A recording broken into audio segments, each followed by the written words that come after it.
बिस्मिल्लाहिर्रहमानिर्रहीम। Dear students, अस्सलामु अलैकुम वरहमतुल्लाहि वबरकातुहू। आज हमारा लेक्चर नंबर 12 है क्लास 7 के हवाले से। उम्मीद है आप सब लोग अपने घरों में बिल्कुल ठीक ठाक होंगे और अपनी तालीमी सरगर्मियों को अपने भरपूर तरीके से जारी रखा हुआ होगा। जैसा कि आप जानते हैं कि हमने चैप्टर नंबर 6 स्टार्ट किया हुआ है और चैप्टर नंबर 6 के हम वर्ड्स मीनिंग के साथ साथ ट्रांसलेशन भी कर रहे हैं। कुछ वर्ड्स मीनिंग करते हैं, फिर उसकी ट्रांसलेशन, फिर वर्ड्स मीनिंग, फिर ट्रांसलेशन। आज इसी तरीके से लेक्चर नंबर 12 में हम वर्ड्स मीनिंग करेंगे और जो आज हम वर्ड्स मीनिंग करेंगे नेक्स्ट लेक्चर में इंशाल्लाह लेक्चर नंबर 13 में इन्हीं वर्ड्स मीनिंग से रिलेटेड हम ट्रांसलेशन करेंगे। तो आइए वर्ड्स मीनिंग स्टार्ट करते हैं। सबसे पहले आप लोग इसका स्क्रीनशॉट लेंगे। स्क्रीनशॉट लेने के बाद फिर आगे चलेंगे।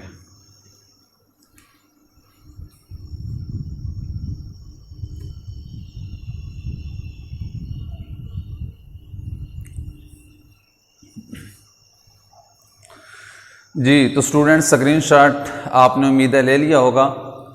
अब आपने ये करना है कि जो आपने स्क्रीनशॉट लिए है उस पिक्चर को सामने रखना है और ये सारे वर्ड्स जो आपके सामने लिखी हुई हैं इनको आपने नोटबुक पे लिख लेना है। आप वीडियो यहाँ पे एक दफ़ा रोक देंगे और जितना आपने ये स्क्रीनशॉट लिया इसमें जितने वर्ड्स हैं वो सारे आपने नोटबुक पे लिख लेने हैं। उसके बाद फिर इंशाल्लाह हम आगे काम करेंगे। जी, आपने लिख लिया होगा।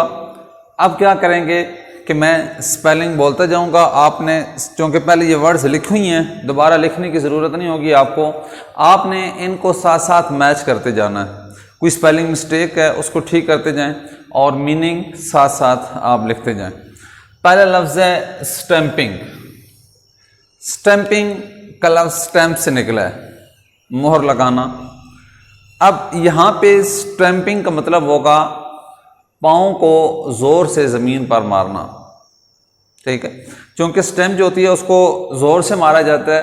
ये वहाँ से ये लफ्ज़ निकला है स्टैंप के। एक आप वो यानी कि किसी भी जगह पे जाते हैं, बैंक में जाते हैं, डाकखाने में आप बिल जमा करवाते हैं तो वहाँ पे क्या होता है कि वो ज़ोर से जो मोहर होती है वो उस बिल के ऊपर लगाई जाती है। तो यहाँ पे स्टैंपिंग का मतलब क्या होगा कि ज़ोर से ज़मीन पर मारना।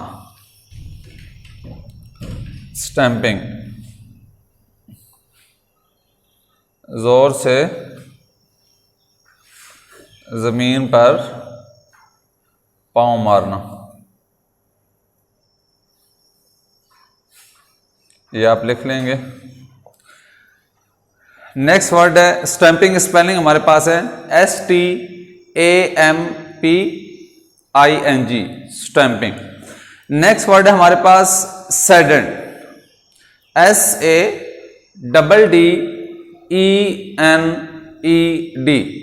सैडन। मतलब क्या होगा? उदास। इसका मतलब क्या लिखेंगे आप? उदास। सडन, उदास। नेक्स्ट वर्ड हमारे पास है टेरिबल। TERRIBLE, terrible. टेरिबल का मतलब क्या होगा? खौफनाक। टेरिबल, खौफनाक। शायद पहले भी आप लिख चुके हों, दोबारा लिख दें ताकि आपको ये लफ्ज़ याद रहे। टेरिबल, खौफनाक। Next word instead.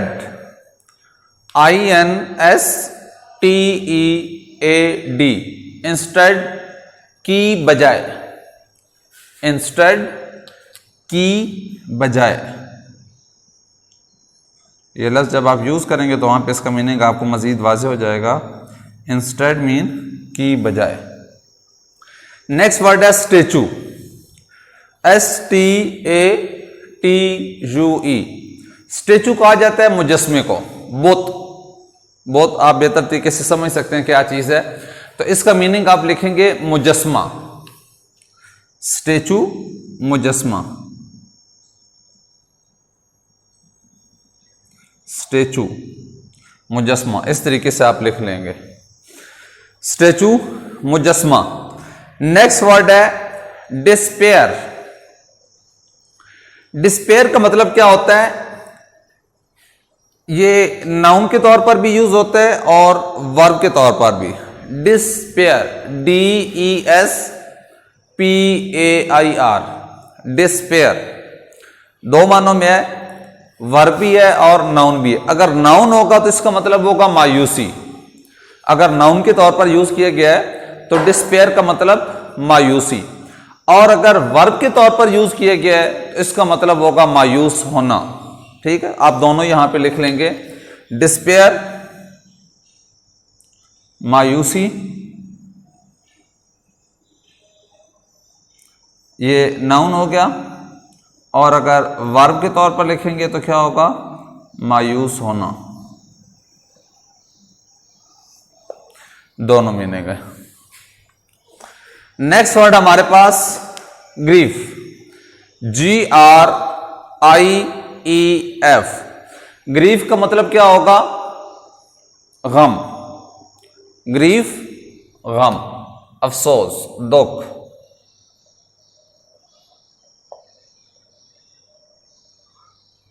दुख भी लिख लें,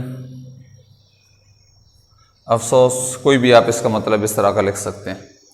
GRIEF इसकी स्पेलिंग होंगे। नेक्स्ट वर्ड है commanded,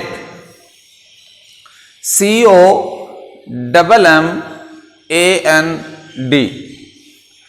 command first form ED साथ लग गया, पास्ट में चला गया, सेकंड फॉर्म है। कमांड का मतलब होता है हुक्म देना। कमांड से कमांडर है, कमांडर मीन हुक्म देने वाला। कमांड हुक्म देना सेकंड फॉर्म है तो क्या मतलब बन जाएगा? हुक्म दिया। COMMANDED, commanded second form. अगर फर्स्ट फॉर्म होगी तो मतलब होगा हुक्म देना, सेकंड फॉर्म है तो मतलब बनेगा हुक्म दिया। कमांडेड, हुक्म दिया। नेक्स्ट वर्ड है अकॉस्ट, ACCURSED, अकॉस्ट। मतलब क्या होगा इसका? अकॉस्ट मनहूस,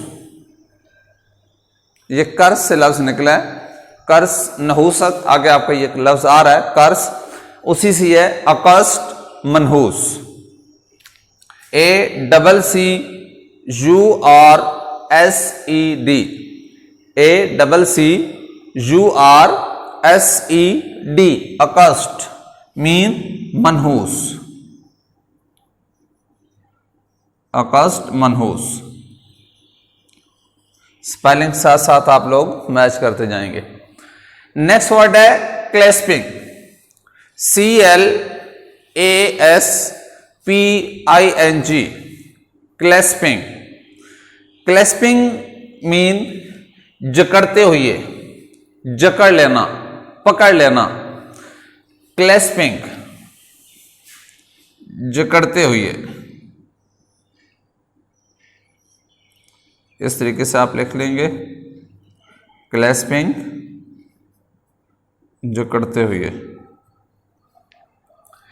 नेक्स्ट वर्ड है चीक, CHEEK। क्या वर्ड है? चीक, CHEEK।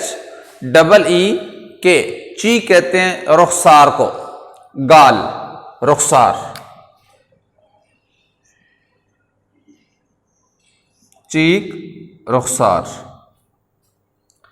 नेक्स्ट वर्ड है ग्रोन, GROAN, ग्रोन, करहना। यानी कि अक्सर ऐसे होता है कि आपके पेट में दर्द है, सर में दर्द है, जो अक्सर स्कूल के टाइम पे होता है, तो उस टाइम आप वो दर्द शो करने के लिए, ताकि अम्मी अबू को पता चले कि वाकई दर्द है, आप क्या करते हैं? आप अपने मुंह से मुख्तलिफ किस्म की आवाज़ें निकालते हैं और ये महसूस कराते हैं कि ये दर्द की वजह से आवाज़ें आ रही हैं। ठीक है, अब वो जो दर्द होती है, जैसे आप हाय कह सकते हैं, ठीक है, इस तरह की जो आवाज़ें हैं जो गम की वजह, जो दर्द की वजह से आपके मुंह से निकल रही होती हैं, उन्हें हम यानी को सूरत हाल को हम क्या कहते हैं कि आप करहा रहे हैं। तो ग्रॉन मीन क्या होगा? करहाना, यानी गम के मारे मुख्तलिफ आवाज़ें निकालना। ग्रॉन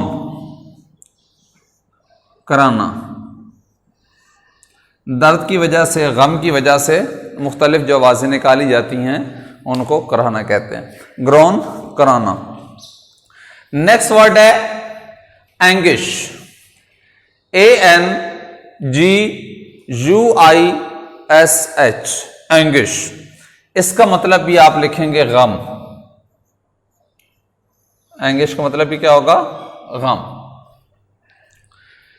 नेक्स्ट वर्ड है MURMURED,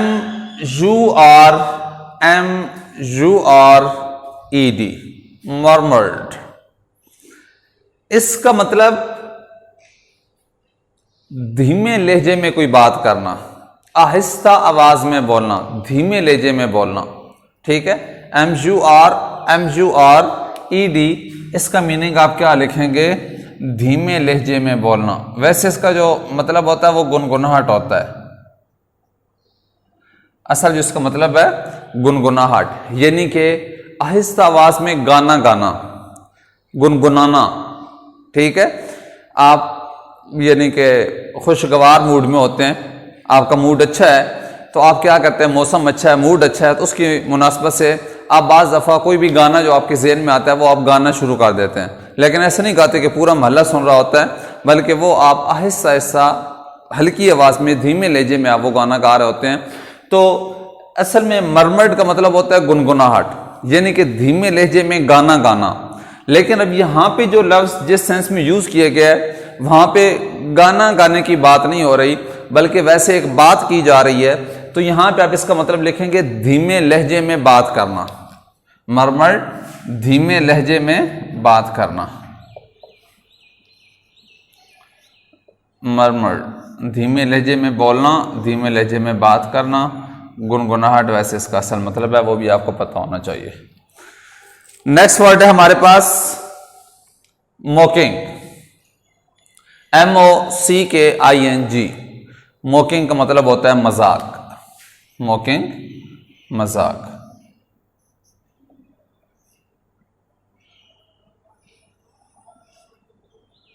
मॉकिंग, मजाक। नेक्स्ट वर्ड हमारे पास कर्स, CURSE, कर्स। कर्स का मतलब क्या होगा? मनहूस।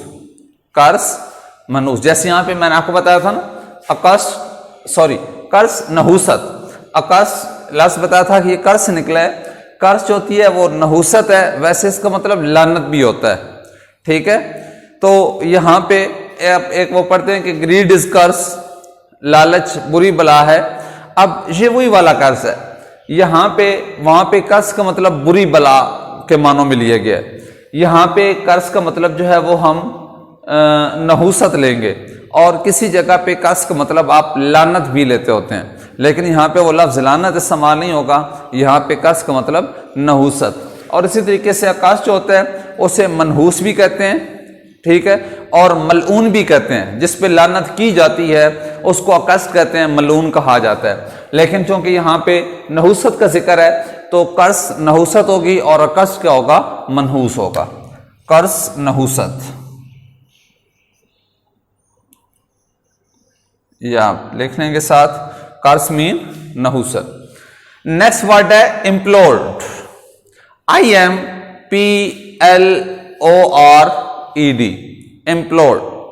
याद रखिएगा जिस लफ्ज के साथ आप ED देखते हैं आखिर पे, सिवाय चंद वर्ड्स के, उसमें क्या होता है कि आप ये समझ जाया करें कि ये सेकंड फॉर्म यूज की गई। असल ये वर्ब नहीं है, असल वर्ब ED के बगैर होता है। अब यहां पे आखिर पे डी अगर हटा देंगे तो इम्प्लोर रह जाएगा। असल लफ्ज इम्प्लोर है। इम्प्लोर का मतलब होता है इल्तिजा करना। अगर फर्स्ट फॉर्म है तो करना आखिर पे लगाएंगे, और अगर सेकंड फॉर्म है तो की या किया आखिर पे लगाएंगे। जैसे यहां पे मैंने आपको एक एग्जांपल दी थी, ये देखें डिस्पेयर है। अब ये सेकंड फॉर्म नहीं है, फर्स्ट फॉर्म है, हमने लिखा मायूस होना। अगर ये सेकंड फॉर्म होती तो हम लिखते कि मायूस हुआ या मायूस हुई या मायूस हुए, जैसे भी है। इसी तरीके से ये देखें, लफ्ज कमांडेड था, हमने इसका मीनिंग लिखा है हुक्म दिया। अगर सिर्फ कमांड होता, आखिर पे ईडी ना लगा होता, फिर हम इसका मीनिंग लिखते हुक्म देना। यानी फर्स्ट फॉर्म जहां पर भी आएगी तो वर्ब के आखिर पे हमेशा नून अलिफ ना आता है, तो उसका जब आप मीनिंग लिखेंगे तो आखिर पे नून अलिफ ना लेके आएंगे आप। लेकिन अगर वो सेकंड फॉर्म है या थर्ड फॉर्म है तो फिर आप क्या करेंगे, फिर वो नून अलिफ ना आप हटा देंगे, उसकी जगह पे आप छोटी शे, बड़ी शे या अलिफ लेकर आएंगे। तो क्या होगा, यहां पे अकस्ट का मीनिंग आपने लिखा था मनूस, कमांडेड हुक्म दिया, कमांड हुक्म देना, कमांडेड हुक्म दिया। नेक्स्ट वर्ड हमारे पास है इम्प्लोर्ड, जिसके भी बात हो रही थी। इम्प्लोर्ड सेकंड फॉर्म है। इम्प्लोर का मतलब होता है इल्तिजा करना, तो यहां पे हम इसका मतलब क्या लिखेंगे, इल्तिजा की, दरखास्त की, इल्तिजा की। इम्प्लोर्ड सेकंड फॉर्म यूज की गई है, इल्तिजा की। और नेक्स्ट वर्ड हमारे पास लास्ट वर्ड है डिजायर, DESIRE, डिजायर। डिजायर का मतलब होता है ख्वाहिश। डिजायर का मतलब क्या होगा, ख्वाहिश। जी तो स्टूडेंट, आज आपके यहाँ पे वर्ड्स मीनिंग जो हैं वो मुकम्मल होते हैं। आप एक दफ़ा फिर इसका स्क्रीनशॉट लेंगे। स्क्रीनशॉट लेने के बाद आप क्या करेंगे कि इनको एक दफ़ा फिर मैच करेंगे। मैच करने के बाद आप आखिर पे जो आपकी गलती हैं, मिस्टेक्स हैं नोटबुक पे, उनको आप ठीक करेंगे। ठीक करने के बाद आपकी जो नीड नोटबुक है उस पर आप इसको अच्छे तरीके से कॉपी करेंगे और इनको याद भी करेंगे, टेस्ट भी देंगे। और फिर जब हम ट्रांसलेशन करेंगे तब तक आपको ये सारे वर्ड्स मीनिंग याद हो जाने चाहिए, ताकि ट्रांसलेशन में आपके लिए बहुत ज़्यादा मसाइल ना होंगे। इंशाल्लाह नेक्स्ट लेक्चर में मुलाकात होगी, लेक्चर नंबर 13 में, जिसमें हम इन्हीं वर्ड्स मीनिंग से रिलेटेड ट्रांसलेशन करेंगे। तब तक के लिए अल्लाह हाफिज़।